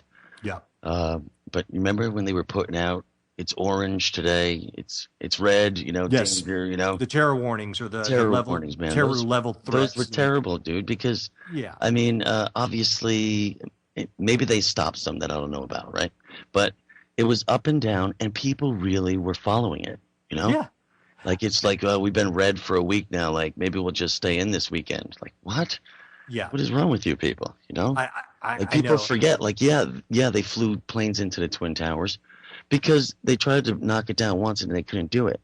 But a lot of people don't understand, and I don't know why this was, but when I was growing up, let's say through the 80s, there were bomb threats and terrorist bombings in New York all the time. Well, it's a major cause. All the time, you know? That makes sense to me. I mean, it's a major city. If you lived in Ireland, that was what you dealt with all the time. But it was different when it was the Trade Center. It was very different because it was, hey, can you believe that they were able to just, you know, walk right in the door at this, you know, ground level, this basement delivery level here, and put whatever they want. Like, you could put C4 on every column. You know, that's when it started to change. And then they started the Trade Center to show ID to pull into the building because they take so much mail. Like I said, it's a city. But even when you went into the buildings after that date, you had to show ID that you worked there, or go to one of the desks and they'll contact the floor or office that you're going to see to confirm it. And then it really all changed after, you know, the buildings went down. Yeah. Even with Myers, man. When I was, I'm sorry, I keep saying Myers, everyone. We have a mutual friend with the last name Myers. Who will probably be on one of these shows at some point. I was going to ask you that one day. So, you know, not too long after they started flying again, they started allowing flying.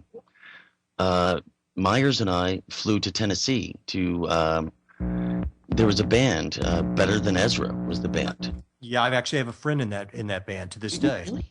Yeah, Michael Jerome is the drummer. He's from Fort Worth, which is he's been in there for a few years. He's from Fort Worth. But anyway, go ahead. I just found out, like, you know, last year that they replaced the drummer. But anyway, because of being, you know, from MTV and Jeff doing what Jeff does, sure. We flew out together I think we flew to Memphis, and we met up with the band Better Than Ezra. We filmed a live show that night, I think, at University of Tennessee. But then we hit the tour bus. We got on the tour bus and we did a few cities, and man, those were the good times. But when we were flying home from there, right? We went to get into the airport, and they had all new signs out front.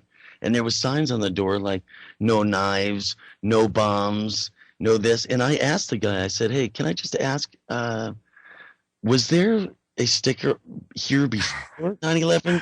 No bomb? Because it looked like the cartoon bomb, like a can with the fuse on it, the round thing with the fuse. And I just wanted to know, is it me just observing this? Yeah. Or was this already here? And he said, no, that's new here. And he said, sir, I'm just going to he said, I'm going to have to say this once and take this as my one warning. You cannot say that word bomb when you walk inside this building. And I said, understood, understood clearly. Hear you loud and clear, buddy. Well, yeah, the hysteria was just, turned up to 100, just as high as you could turn the hysteria. And you're right. So you're going to say no bombs, and you're going to use this cartoon infantilish symbol. Mm-hmm. It just everything.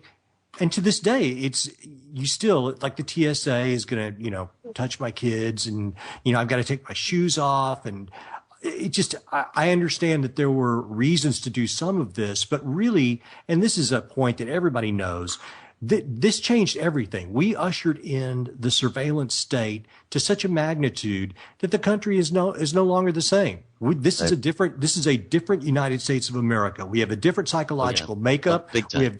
We have different laws, different rules. Completely detached. Yeah, and I think, I don't know that it's done us any good, because I think people now are you said detached, and I agree. Yeah, I think it's made people. I think people have tuned out.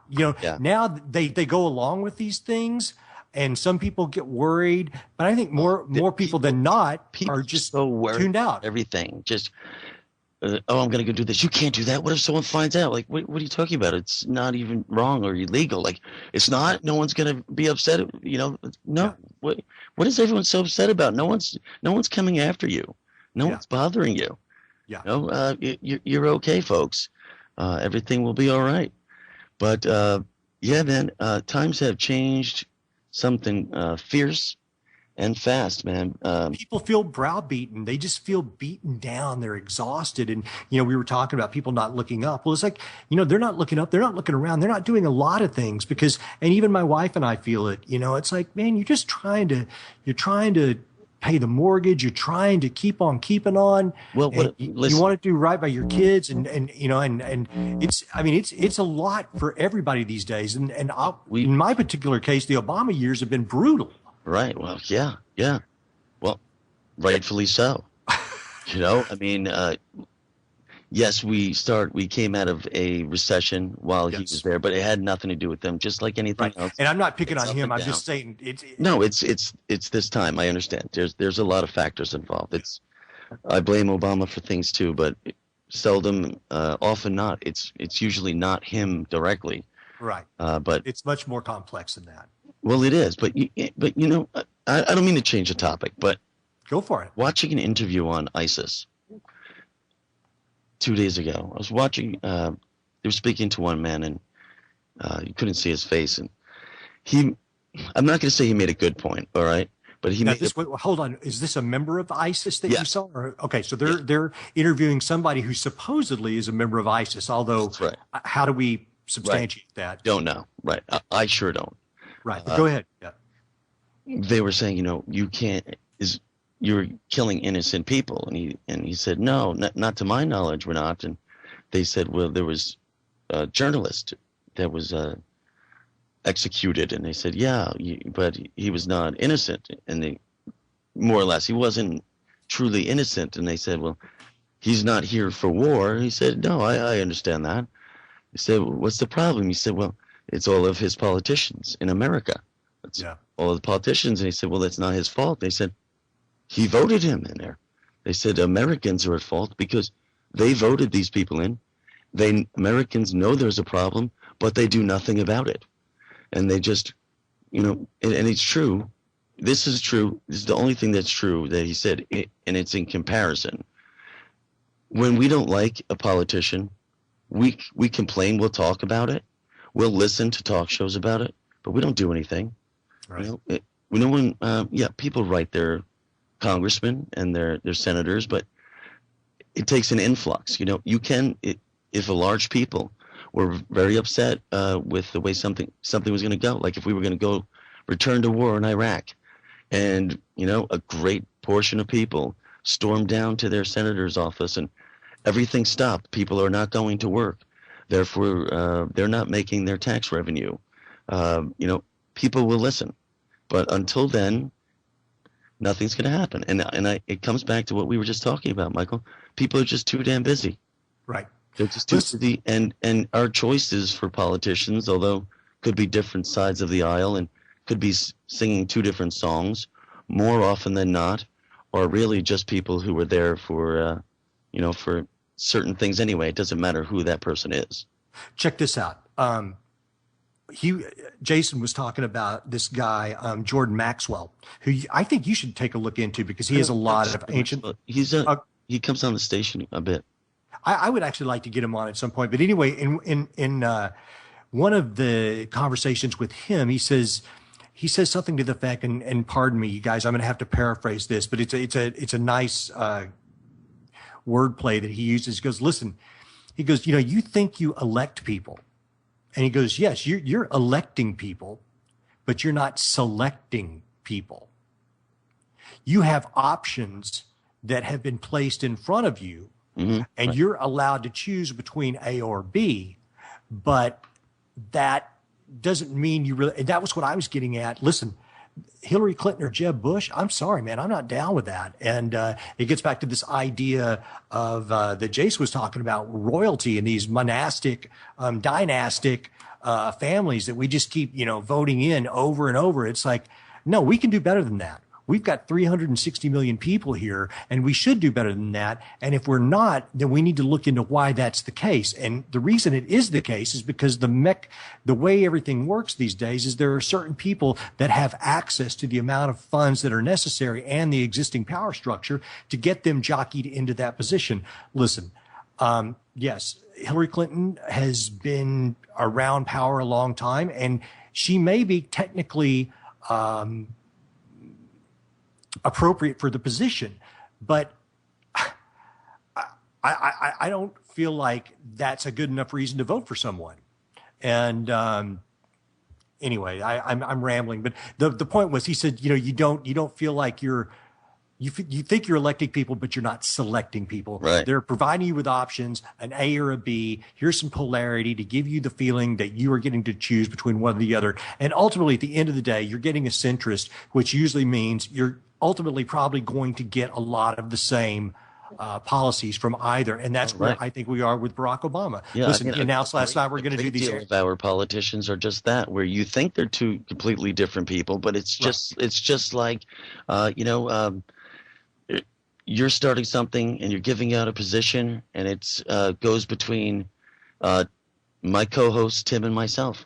We're two completely different people altogether, and we sing two completely different songs. We're complete opposites, but yet if you picked one of us, you're going to get us both per se. You're ultimately, like, in the long run, I know his character ultimately, it's similar to mine in the sense that I relate, to being different. But it's the same thing with politicians. I mean, all what it boils down to is they're all from the same club. They're all playing the same game. Yeah. If you want to call them golfers or baseball players, they're all playing the same game. There's two main sides. Yes, there's little subcommittees and little quarrel groups and little chatterbox groups, but a lot of it's theater. Well, yeah, a lot of it's theater, a lot of it's propaganda, a lot of it's persuasion or false information. Yeah. What it boils down to is a whole lot of BS and games and too much time and money spent on not addressing what's really true, honest, and fair for the American people. You shouldn't be, as they said in the old Bible term. I'll take a Bible term. I would like a shepherd who looks out for the best of the flock and not for the best of the shepherd. Right? Agreed. And it's really that simple. It's like if you and I know someone who's we think is a very righteous person, in the sense that we think he has a good meaning of good, a good understanding of it, and he strives for it, and he strives for it in everything, and he's almost an example, a role model of bettering oneself, if you will. And you say, you know what? Listen, buddy, you'd be an excellent candidate for let's say, congressman. You know, you would be excellent. Everyone would love you. You're so helpful to everyone. This and that. That guy wouldn't stand a chance. That's no, right. He doesn't know anyone. He's not versed in that sneaky little game. And I really mean it. No, I agree. You know, I'm not even bad mouthing them. I mean, they're sneaky people. You know, that's what it boils down to. They're sneaky, and they all too often across the board. I'm saying politicians in the Senate in Washington on the lower levels. I can't speak so much, but cronyism. Come on, man. How many?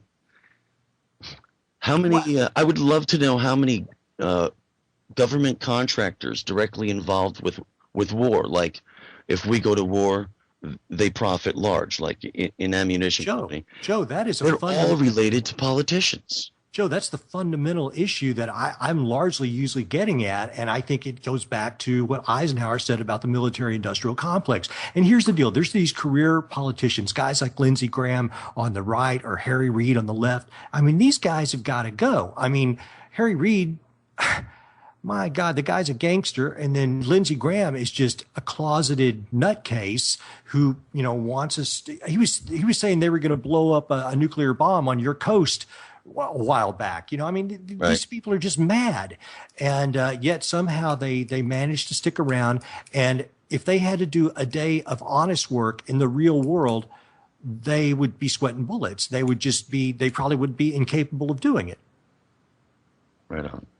But hey, so here's something I just wanted to say back to the whole war machine, buddy. Yeah, the war machine. Here's something about the chemtrails that I just wanted to finish up on today when I was doing some research. I started looking at this idea of the chemtrails and the technology and the patents and that.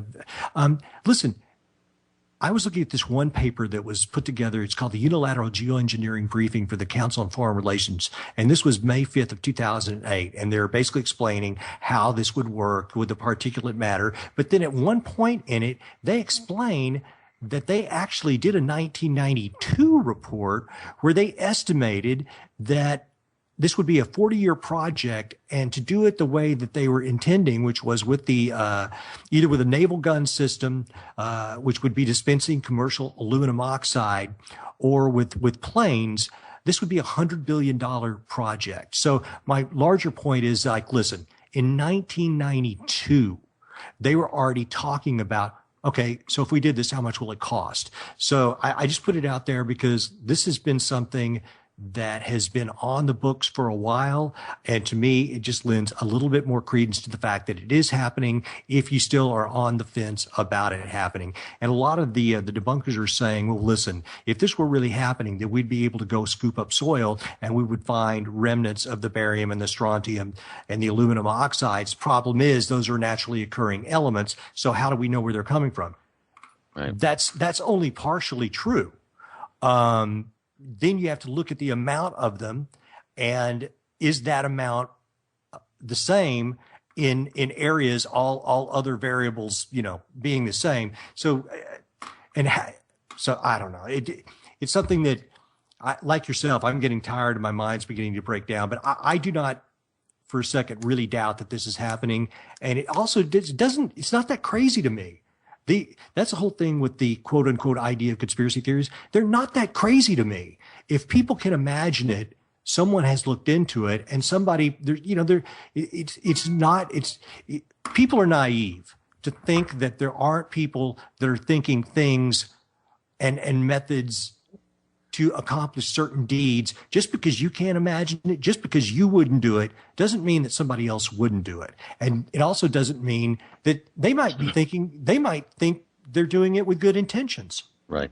Right. And that's something that he also discusses in the film, that there's guys like David Keith, you know, they're convinced that this is the right thing to do, and they want it to happen, regardless of the fact that there is the literal fallout from the particulate matter that's going to ultimately have to finally, after it stops drifting. Oh, and here's the thing I meant to get to with Jason. I know we've only got a few minutes here, but obviously here on the West Coast, we have this severe, severe drought. And listen, chemtrails, if you've got metal, if you've got tiny particulate matter in the atmosphere, what it does is cause droughts, because what happens is water molecules in the air, when they would usually condense and become rain and fall, well, when you put these tiny nanoparticles, which are metal, into the atmosphere, now it begins to want to bind to that. The water begins to want to bind to that particle, and instead of falling in the form of rain, it drifts. And so it causes droughts. And listen, right. So I wanted to ask him about that, but I had so many questions I wasn't able to get to him. Before we run out, I just want to remind everyone that we are the world's largest listener supported station. We do run on your donations. We could really use them.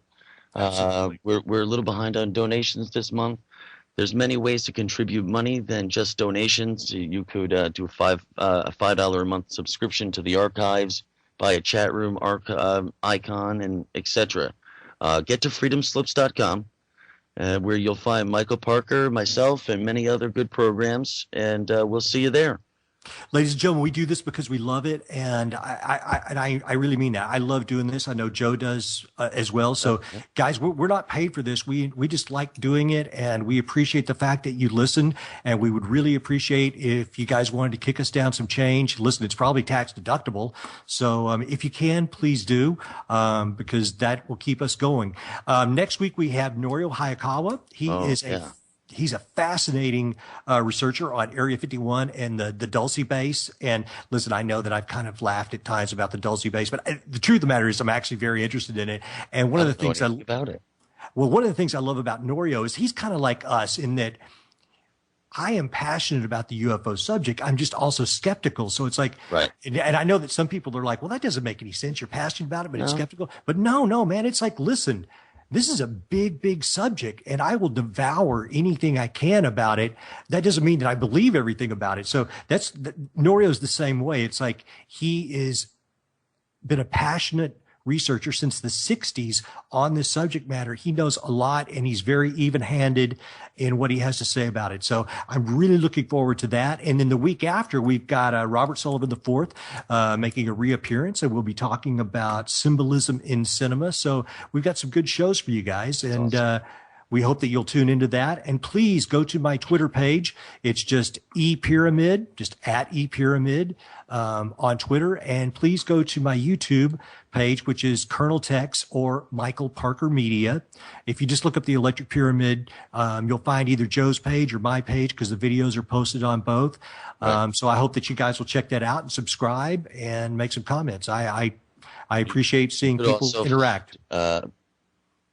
Archives of the Electric Pyramid on my YouTube. Did you already? That's right. Did you spit that one out? I said that. It's under my name, Joe Kiernan. If anyone's looking for it, it's not. Please go to our YouTube sites, because both Joe and I we enjoy doing all of this. It's fun, and we like when you guys chime in and make comments and watch the videos. It's why we're doing it. We're not getting paid for this. We just want to do it, and we like spreading the information, and so we appreciate your support. Absolutely. I sure do too, Michael. You know what, Michael? I appreciate your support, buddy. I appreciate yours. How about that, man? I'm just real happy we could finally get together and do a program like this from truly coast to coast, And there is going to be hard to do when I lived near you in LA. Just would have been harder just being at your place every week or something like that, Well, there's more to come. I feel like this is something that was meant to be, and I love working with you. I love working with Revolution Radio. This has been a good thing. So I know we're winding down here. Joe, what do you got going on this Sunday? I know it's more of the month of Masters. Robert Sullivan returning also, but on the 21st on the equinox. Oh, and that's for my show that night at 10 p.m. in Studio B is focused on the infamous John D. Ooh, that'll be the good. Spiritual, magical, and know-it-all, the omnipotent. But next week, this Sunday coming up, next week, a few days from now, this show is on the early Hermetic Giordano Bruno, and perfect. It's going to be a great show. If people are unfamiliar with him, they're probably going to end up liking him, because there's so many amazing things that the man did. And for the people that do know him, you might even learn a little bit more. Actually, you will, because I definitely stay way clear of the tour guide story or anything you read on Wikipedia. So when I try to give the facts, as you know, Michael, I try to give it to you, and you do. Maybe no one's read it for a couple hundred years, you know. Well, I know that you know that better than almost anybody. So you're gonna give it to people straight. I am, man. I'm trying. It's all I can do. I'm not a teacher. I could just say what I've learned, right? That's right. Ladies and gentlemen, I thank you for listening to us. This is September 11th, all over the world. And yes, I appreciate the fact that you might have stayed up late for us, and it's September 12th now, wherever you are. And we appreciate you listening to the show. I hope that you'll come back next week. Nori Haikawa, Area 51, Dulce Base. My name is Michael Parker. This is the Electric Pyramid. Remember, triangulate the truth. I'm out. Good night.